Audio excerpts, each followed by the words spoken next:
Welcome back, everybody. And in today's breaking planning news, we see a council that has made some bungling decisions that have cost the council £40,000.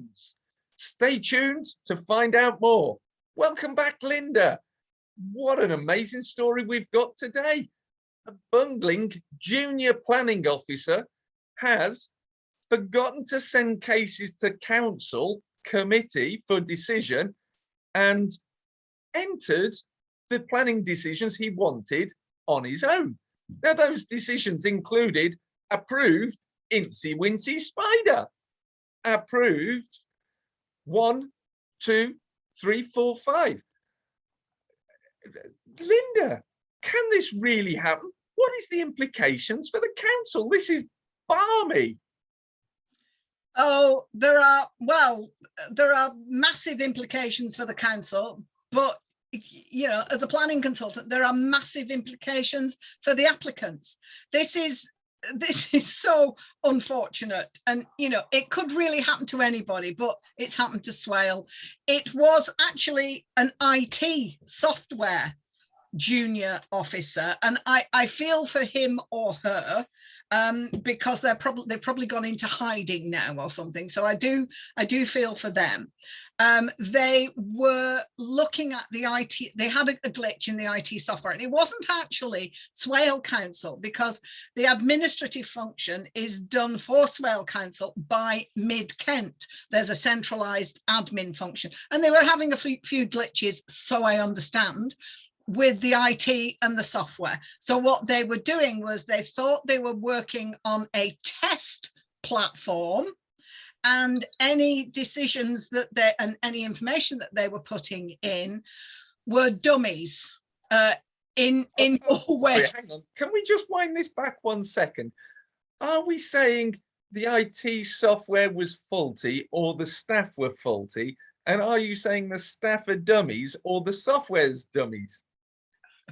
No.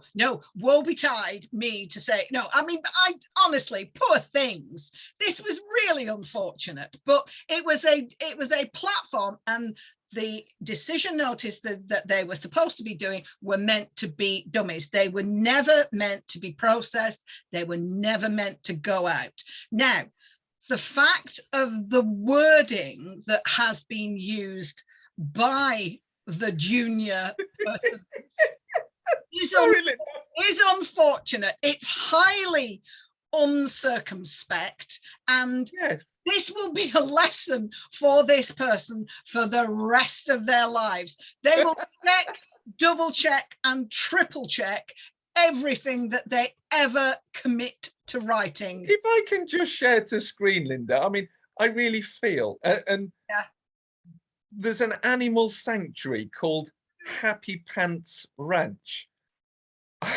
I'm not quite sure of the name. I want to go and live on Happy Pants Ranch. But on screen, you'll see now the planning decision notice. And the planning officer, or sorry, the IT person put, "I refuse your application because your proposal is whack. No, mate, you're proper whack." Now, that's quite offensive when that letter lands on your desktop, yep, or through the post to you to say, sorry, you've been refused. Yep. I can imagine the applicant who is running a well worthwhile service for animals in the Swale area is now quite distraught because she can't operate the business any longer from Happy Pants Ranch.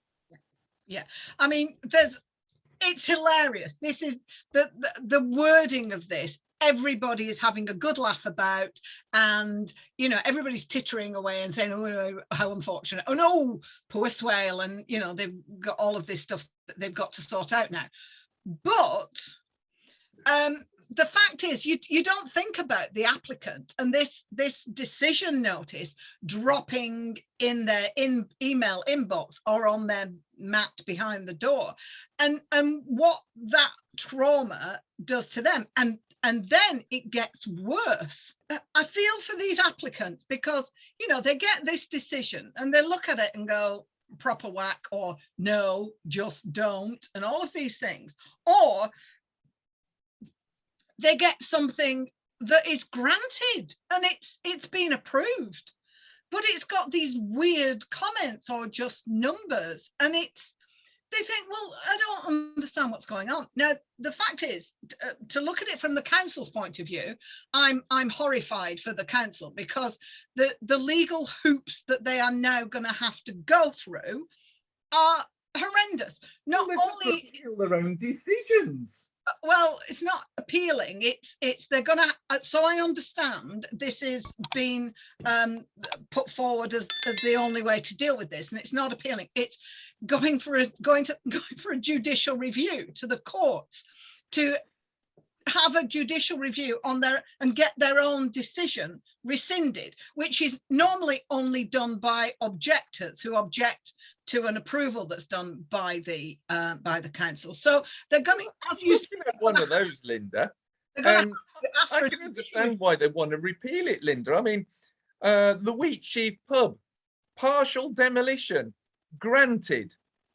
Complete works within 3 years. Condition 2, Incy, Wincy, Spider.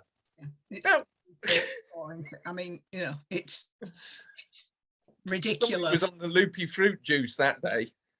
I mean, you know, why am I doing this? Am I the chosen one? And you just think, come on, some of this wording, could they not have just put Latin phrases in there? They didn't need to put derogatory and quite offensive comments in there. You know, you can get this Latin script. Could they not have just done that? But obviously, it's somebody quite junior, and they've just put what they were thinking, and that's gone on. So from that point of view, I thought the butcher shop converting to a takeaway was great. Did you? It was refused with just don't. No. To be honest, when I was in councils, that is one of the reasons that I would quite frankly like to have done myself. Just don't. And I mean, as a consultant now, I do say to clients, walk away, go and find another building to spend your money on, because there are some of these things that just should never and will never get off the ground. So I quite like that one, the one that says just don't. But when you start saying no, mate, proper whack, that's going to be offensive. Iffy. I mean, I feel sorry for the agricultural barn that was for a change of use to provide storage for seeds and crops, and the permission was granted with 20 conditions. Condition 1 was 1. Condition 2 was 2. How do you satisfy 1, 2, right the way through to 20? How do you satisfy that?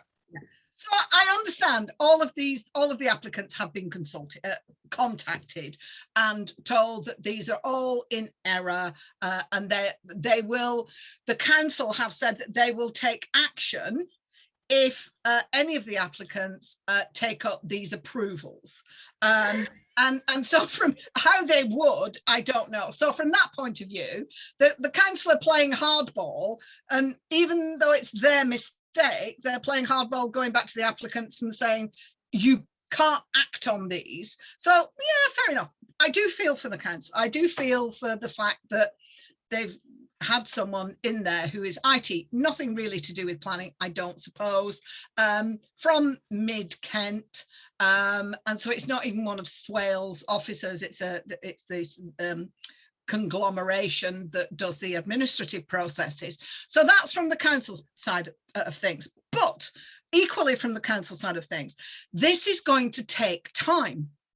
It says somewhere in one of the media press, it says it's going to cost about £8,000.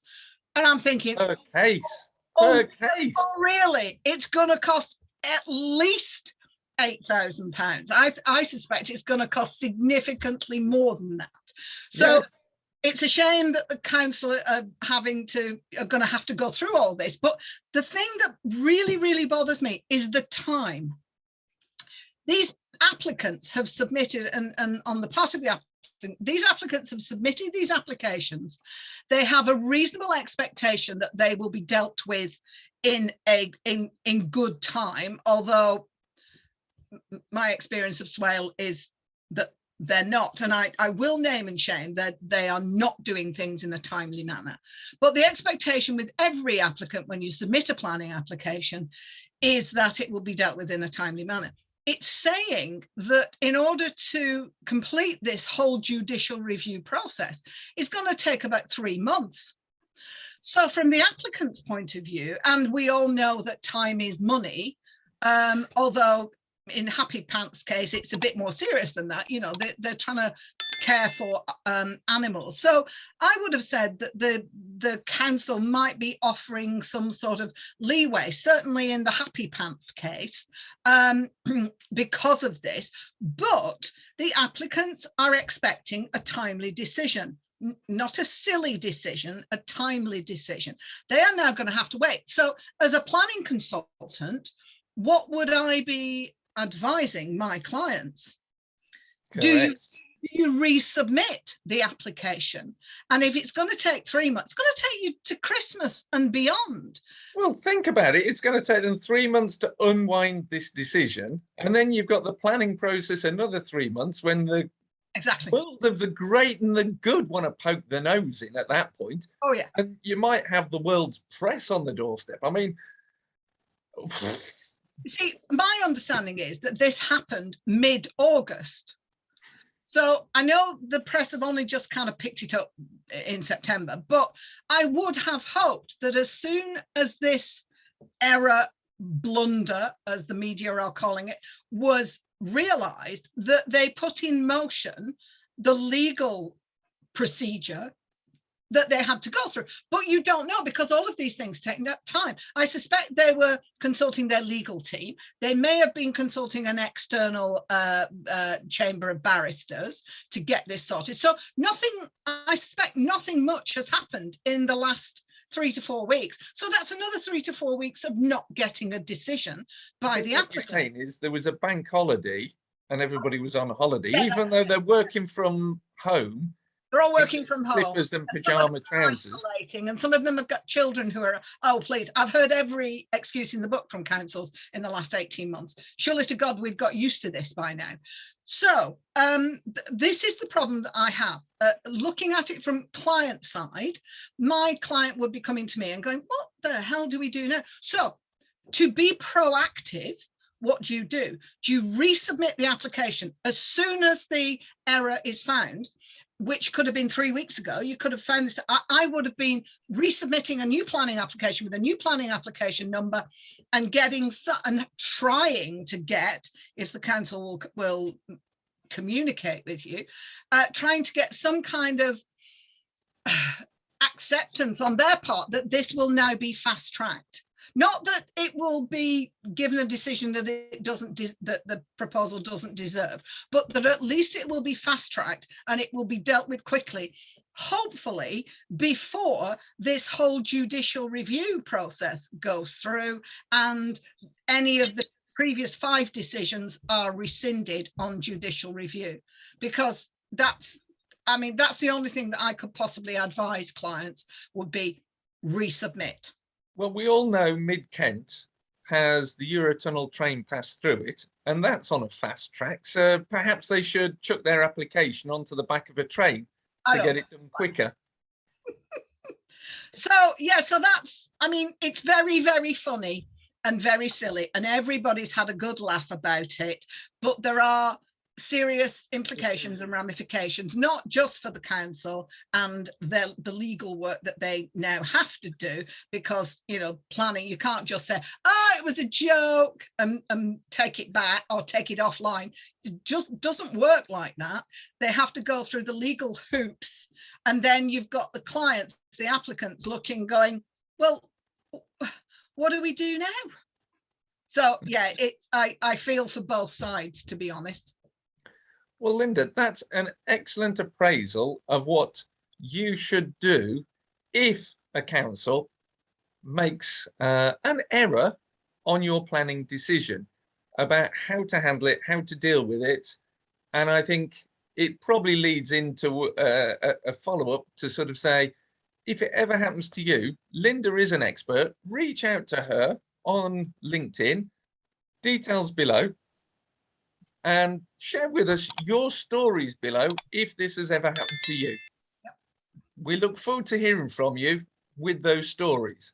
Linda, thank you for that expert analysis. I know I see the light side in this, but there is a serious side, and thank you for keeping the composure whilst we get the serious message over. But I think it's proper whack.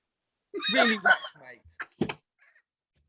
I am the chosen one. You are. And on that note, we shall leave you for today. Thank you very much, Linda. Oh, bye.